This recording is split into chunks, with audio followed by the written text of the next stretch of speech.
पावसाळा सुरू झाला की आपल्याला भरपूर पायपुसणी लागतात, म्हणून असे जुने कपडे मी नेहमी एकत्र करून कुठेतरी पिशवीत भरून ठेवते.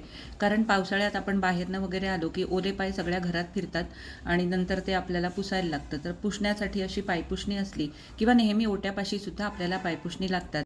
तर घरात माझ्याकडे एक जुनी फाटकी गोधडी होती, तिचे मी हे तुकडे करून घेतले पायपुसण्याच्या आकाराचे आणि माझे जुने टॉप, सलवार, ओढण्या आणि उशीचे जुने अभ्रे होते, त्याचा वापर करून आज मी पायपुसणं शिवणार आहे. तर आता मी ही पायपुसणी शिवणार आहे, त्याच्यासाठी मी 1-2 उशीच्या अभ्र्यांचा पण वापर केलेला आहे. आता हे जे उशीचे अभ्रे आहेत हे लॉकडाऊनमध्ये मी शिवलेले होते. आपल्याला बाहेर जाता येत नव्हतं त्यावेळेला. घरात होते ते कपडे, गादीचे तुकडे वगैरे, गादीच्या कपड्याचे तुकडे वगैरे जे शिल्लक होते ते वापरून मी हे अभ्रे शिवलेले होते. पण आता त्याला बराच काळ लोटला आणि आता किती दिवस ते जुने वापरायचे, म्हणून ठरवलं की त्याच्यापासून आपण पायपुसणी बनवू. हे माझे जुने गाऊन आहेत. तर जर आता हे याच्यामध्ये घालून शिवायचं असेल तर एक सोपी आयडिया तुम्हाला सांगते. हा उशीचा अभ्रा जो आहे ना, हा उलटा करून घ्यायचा व्यवस्थित आणि हा जो कपडा आहे हा याच्यावर असा ठेवायचा आणि जास्त काही फार आपल्याला करावं लागत नाही. हे बघा, हा बरोबर उलटा असा ठेवायचा आणि हे जे आहे ना हे याला असं छानपैकी गुंडाळून घ्यायचं, असं चारी बाजूने. हे असं गुंडाळत गुंडाळत जायचं, आतमध्ये ढकलायची गरज पडत नाही आणि असं गुंडाळत गुंडाळत गुंडाळत हे आपण सुलट करून घ्यायचं. म्हणजे आपल्याला जास्त त्याला काही नीट करायची पण जास्त गरज पडत नाही.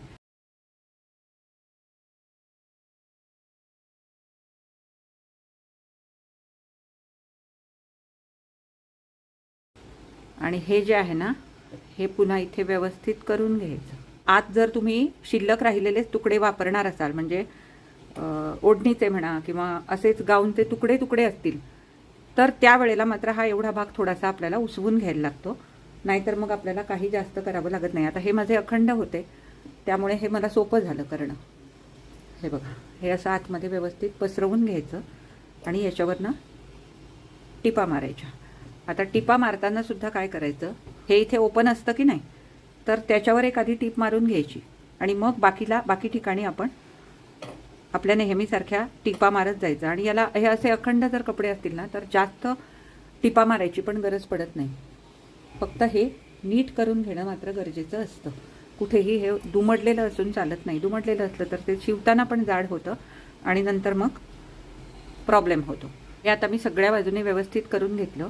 आता इथे आधी एक मध्ये टीप मारून घ्यायची, कारण हे ओपन आहे. तर इथे टीप मारून घ्यायची आधी, म्हणजे हे लॉक होईल आणि मग आपण बाकी ठिकाणी व्यवस्थित नॉर्मल आपल्या ज्या टिपा आहेत ना त्या मारत जाईल. आणि ही असली पायपुसणी वगैरे जेव्हा आपण शिवतो ना तेव्हा 5 नंबरची टीप वापरायची.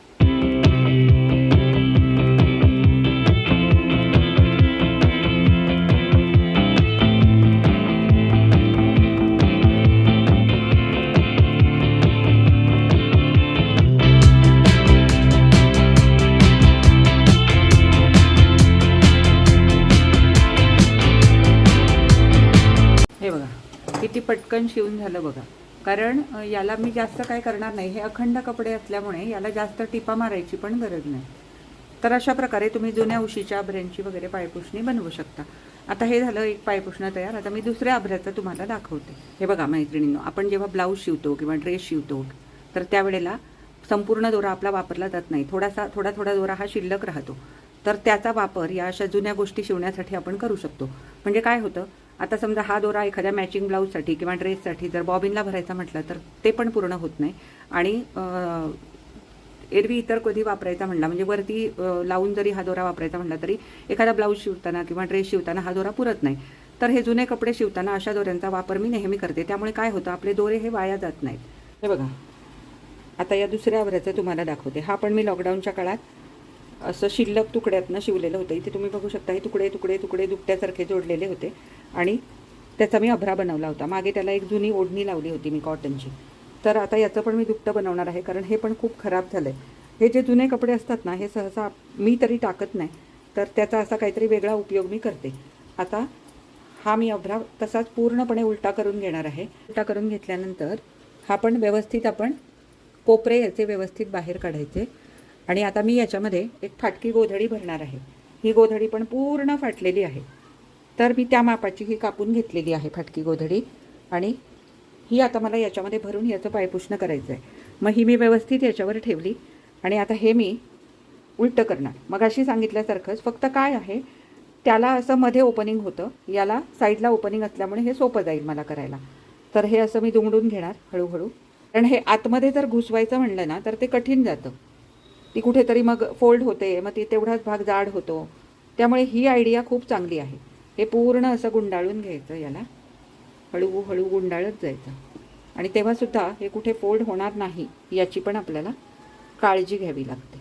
तरीसुद्धा कधीतरी गुंडाळताना किंवा सोडवताना कुठेतरी जर दुमड पडलेली असेल तर ती नीट करून घ्यायची आणि मग हे आपण शिवायला घ्यायचं. बघा आता ही सगळीकडे मी गोधडी व्यवस्थित, म्हणजे उलटवतानाच ती मी व्यवस्थित केलेली होती, परंतु परत एकदा हात फिरवून बघितला तर सगळीकडे ही गोधडी आपली पसरलेली आहे इथपर्यंत. इथे काय करायचं, हा जो भाग आहे हा बाहेर न दिसू नये म्हणून थोडासा असा आतमध्ये घ्यायचा आणि याला व्यवस्थित, किंवा इथे असं दुमडलं थोडंसं तरी चालतं, हे असं दुमडायचं आणि ह्याच्यावरनं एक टीप मारून घ्यायची आणि मग आपण मधल्या टिपा मारायच्या.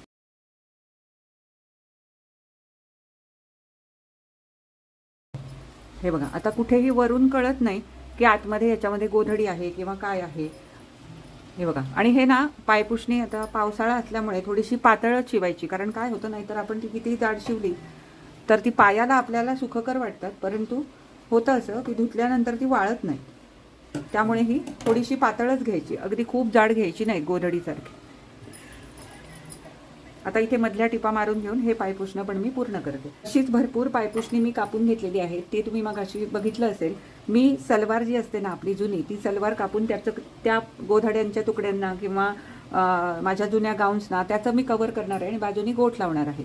कारण 7-8 पायपुसणी तरी पावसाळ्यात मला तरी लागतात आणि बरं पडतं की समजा एखादं वाळलं नाही तर आपल्याला दुसरं काढता येतं. या दृष्टीने मी पावसाळ्याच्या सुरुवातीला ही अशी 7-8 पायपुसणी एकदमच शिवून ठेवते, म्हणजे आपल्याला पायाखाली कोरडं काहीतरी राहतं नेहमी, पाय आपले ओले राहत नाहीत ओट्यापाशी जेव्हा आपण उभे राहतो त्यावेळेला.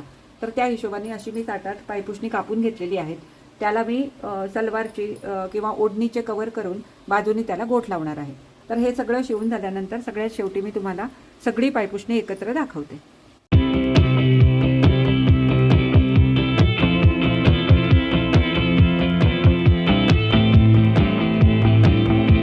ही बघा मैत्रिणींना, अशा प्रकारे ही 2 पायपुसणी आता माझी शिवून झाली.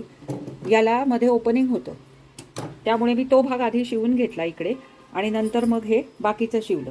जास्त टिपा मारल्या नाहीत कारण अखंड कपडे असल्यामुळे जास्त टिपा मारायची मला गरज पडली नाही, फक्त मध्ये मध्ये याला टिपा मारलेल्या आहेत.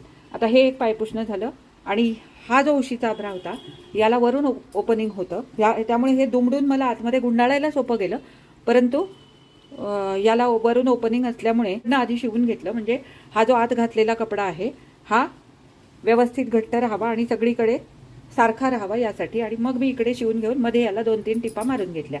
अशा प्रकारे ही 2 पायपुसणी मी आता तयार केली.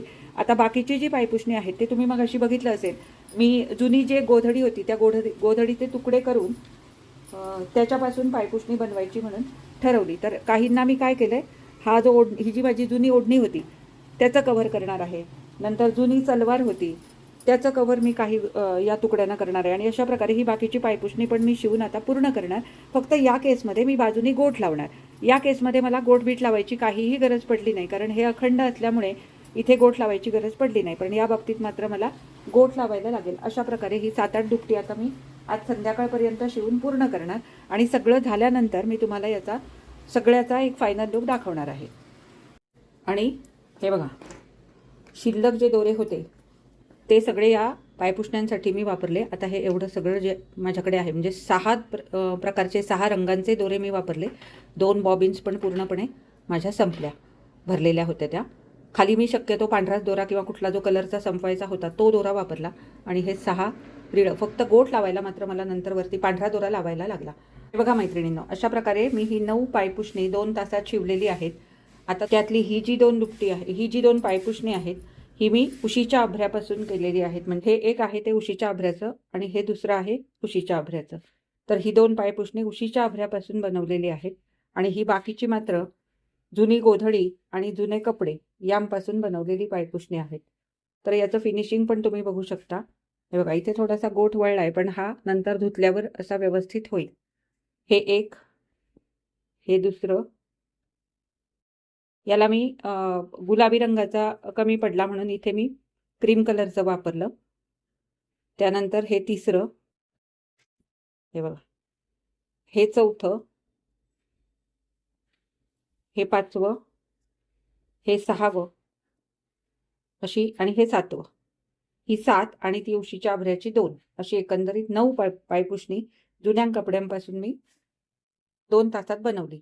तर जुन्या कपड्यांचा असा तुम्ही वापर करून तुम्ही अशी पायपुसणी बनवू शकता. तसंही पावसाळ्यात आपल्याला हे भरपूर लागतं, कारण ओट्यापाशी तर लागतं आणि ओट्यापाशी आपलं पाणी सांडतं भांडी घासताना, स्वयंपाक करताना.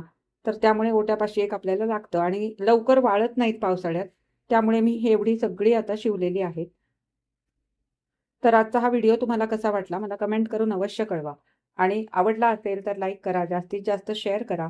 आणि जर तुम्ही माझ्या चॅनलवर नवीन असाल तर चॅनलला सबस्क्राईब करून सोबतचं बेल आयकॉन दाबायला अजिबात विसरू नका.